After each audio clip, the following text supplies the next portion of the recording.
Hello Grant and gang, I've got another Kelpie story for you today, and this is a story about a Kelpie from Loch Ness. Once upon a time, away up in the Highlands of Scotland, on the banks of Loch Ness there was a wee farmhouse. It was a wee stone cottage with a thatched roof, and in there lived a woman and a man and a boy.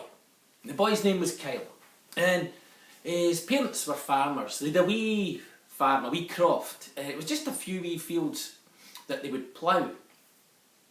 But the thing was, the horse that they had to pull the plough, to dig up the ground so they could plant the seeds for the coming year, the horse that pulled the plough was old now, and it wasn't strong enough to pull that plough. So one night, at the start of the spring, when it was time to do the ploughing, the man and the woman, they sat there at the wee table, and the woman said, "What are we going to do? The horse, it can't pull the plough." "Oh, I dunna ken," said the man. "But here's the thing, there's a horse down by the loch, a beautiful horse, a great big jet black horse, the colour of the night sky. And if I could just get a rope round that horse's neck, it would be strong enough to pull not just one plough, it could pull 10 ploughs. It's that big." "Oh no," said the woman. No. You can't go after that horse, for that is a Kelpie." "A Kelpie," said the man. "Ach, the old stories about Kelpies pulling people down into the water and you never see them again. Old stories for the old folks that sit round the fire. Tomorrow evening I'm going to catch that horse." Well, the next evening came, and as the sun was going down and the moon was coming up into the sky, there down by the water's edge was the horse. The man, he took a rope from the plough and off he went. And his wife and his son, a boy called Kyle, they watched from the door of the wee house, and the woman was shouting, No, come back, you fool." But the man, he wouldn't hear of it. And down he went to the water's edge. And it was as if the horse was just waiting for it put its head down, and he slung the rope round its neck, and he pulled himself up onto its back. But as soon as he got up there, his legs, they stuck to the side of the horse, and when he grabbed hold of its mane, the hair in its mane started to turn into snakes, and the snakes coiled themselves around his wrist, and he was held tight. And then with that, the horse started to thunder off down towards the water, and it leapt and splash and down and was gone. And the woman and the boy, they watched in anguish from the door, and they cried out. But when they ran down to the loch's edge, of the horse and the man, there was no sign. Well, the days passed, and the man never came back. And the woman, she said to her son Kyle, "What we'll do now, I just don't know, for your father is gone, taken by the Kelpie." "Well, mother," said Kyle, "I will go and I will catch us some fish in the river, and at least we'll have something to eat tonight." So down he went to the river, and he took his wee fishing line, and he threw it in, and he pulled out one, and he did it again, and he pulled out two, and he pulled out 3 fish. And he was just about to go back to the wee cottage to show his mother, when along came this old woman. Now, Kyle's father had always told him, there's always somebody worse off than you, and you can always help. And he was very polite. He said, "Good day to you, mistress." "Oh, good day, son," she said. And he said, "What troubles you?" For the old woman, she looked anguished, she looked upset. "Oh, I've no had a bite to eat in days." "Well," said Kyle, "here's the thing. I have caught 3 fish. Now it's just my mother and I, for my father is gone, taken by the Kelpie in the loch. And so, I will give you one of my fish. Oh, you're ever so kind, said the old woman. But I do not take without giving. And she went into her wee creel, her wee basket, and she brought out a plaid, like a shawl, a tartan shawl, a plaid. And she said, here, take this. And, well, it was a bit old and worn, but Kyle was very polite and he didn't want to hurt her feelings, and he thanked her and took it. And she said, but a plaid does not just wrap you. A plaid can be sat upon. He thought that was a bit strange, but he thanked her again and off he went. So the next day, he went down to the river again to catch some fish. And once more he caught 3 fish. And once more he was just about to go home when that same old woman appeared. And he said, good day, mistress. And she said, good day, son. And he said, I have caught 3 fish. And so with just my mother and I get one for you. And she said, that is so kind. For now my belly will be full again, thanks to you. And I'll take your fish, but I do not take without giving.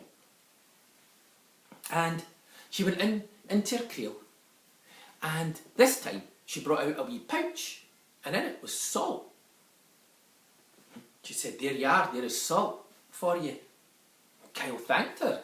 He said, thank you. But she said, listen, son, you must know this. Salt doesn't just taste, salt can kill. I thought, that is a strange thing to say. But he thanked her all the same, and off he went. And then the next day, he went back to the river to catch more fish. And he caught 3. And who should come along but the old woman? And he said to her, I have 2 fish for my mother and I, and 1 for you. Oh, thank you, son, she said. But I do not take without giving. And she went into her creel, and she brought out a horse's bridle. That's the harness that goes over the horse's head when you put the reins on.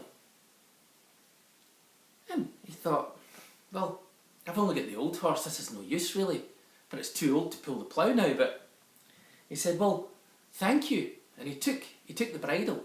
And she said, listen, son, the bit on that bridle, that's the piece that goes between the horse's teeth, the bit is made of iron.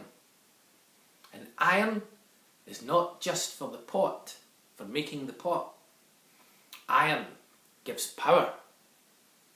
And I thought that was a strange thing to say. Iron gives power. What could that mean? But he thanked her, and off he went. And he showed his mother when he got home the bridle that he'd been given. And then he put the 3 gifts on the table beside each other. The plaid that was not just for wrapping you, it could be sat upon. And the salt that was not just for taste, but for killing. And the bridle with the iron bit that was not just iron, not for making a pot, but for power. And then he realised what he had. He had everything he needed to catch the kelpie. Mother, he said, I am going to catch that kelpie, and I will put it to work ploughing our fields. What are you talking about, son? Listen, that creature took your father, and I'm no losing you. No, no, mother, I have everything I need right here. These things, how can they help? You watch this evening.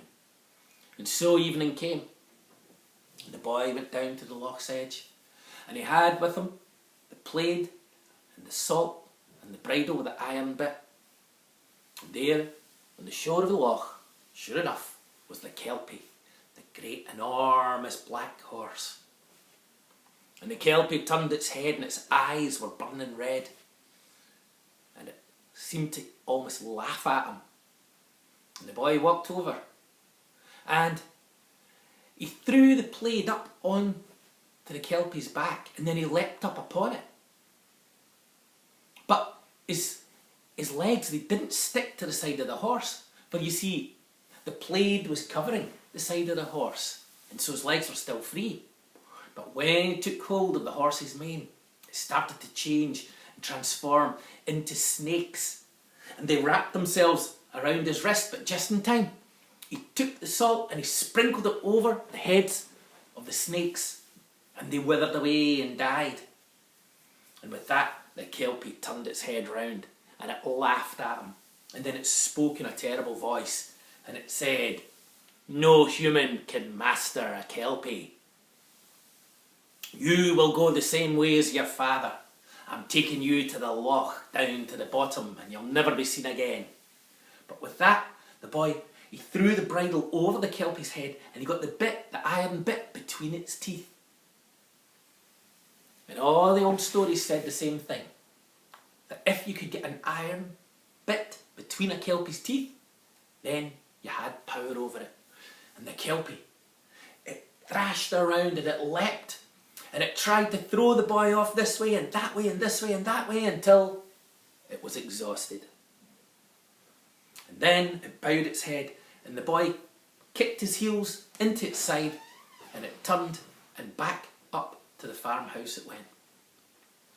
Well, the next day, the boy, he hitched the Kelpie up to the plough and in no time at all, he had ploughed the fields ready for planting.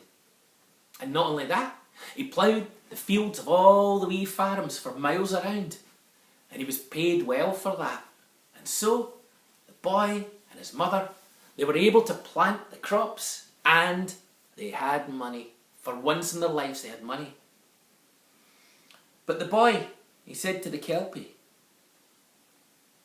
"I will make a deal with you, Kelpie. I will let you return to the loch and live your life freely as long as you promise us no more harm.